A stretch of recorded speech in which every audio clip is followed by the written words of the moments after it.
একসময় science fiction মুভিতে দেখা যেত রোবট কুকুরদের বিভিন্ন অ্যাকশন দৃশ্যে, কিন্তু ২০২৬ সালে সেই একই ধরনের কুকুর দেবে বাংলাদেশের সীমান্ত পাহারা। ভাবতেই অনেকটা অবাক লাগছে, তাই না? আর এই কাজে সফল হতে সঙ্গ দেবে চীন। সম্প্রতি চীনের পিপলস লিবারেশন আর্মি এমন এক রোবট কুকুরের ভিডিও প্রকাশ করেছে যা দেখে স্তম্ভিত পুরো বিশ্ব। পিঠে একটি স্বয়ংক্রিয় রাইফেল নিয়ে এই রোবট কুকুর যেভাবে ফায়ারিং করছে তা দেখে সামরিক বিশেষজ্ঞরা বলছেন ভবিষ্যতের স্থলযুদ্ধ আর মানুষের হাতে থাকবে না। কিন্তু প্রশ্ন হলো, চীন কি এই রোবট কুকুরগুলো আমাদের মোতায়েন করতে যাচ্ছে? আর কেনই বা বিশ্ব সামরিক অঙ্গনে এই কুকুর নিয়ে এত আলোচনা? কি মারণ অস্ত্র লুকিয়ে আছে এর ভেতরে? বিশেষজ্ঞরা বলছেন এর প্রযুক্তিগত দিক এবং ধ্বংসাত্মক ক্ষমতাকে হালকাভাবে দেখার সুযোগ নেই। এর পিঠে বসানো আছে অত্যাধুনিক QBJ-95 রাইফেল, যা নির্ভুল নিশানায় গুলি ছুটতে পারে।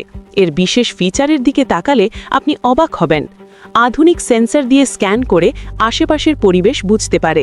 নাইট ভিশন ক্যামেরা রয়েছে। কৃত্রিম বুদ্ধিমত্তার সাহায্যে এটি নিজেই পথ চিনে নিতে পারে এবং বাধা অতিক্রম করতে পারে।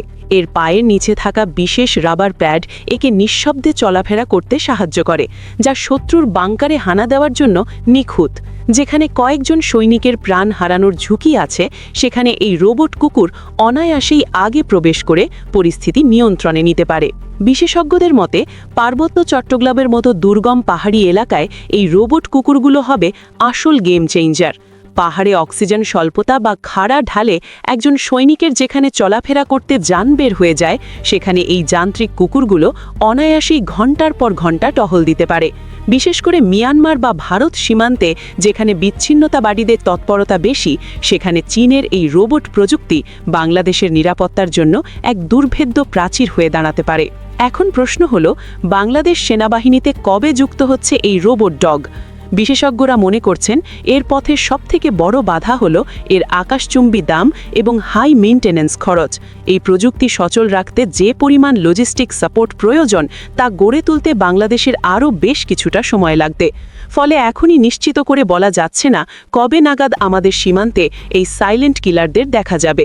তবে প্রযুক্তির এই যুগে পিছিয়ে থাকার কোনো সুযোগ নেই। বাংলাদেশ হয়তো খুব শীঘ্রই পরীক্ষামূলকভাবে এই পথে হাঁটতে পারে। আপনার মূল্যবান মতামত কমেন্টে জানান। ভিডিওটি ভালো লাগলে চ্যানেলটিকে সাবস্ক্রাইব করে সঙ্গেই থাকুন।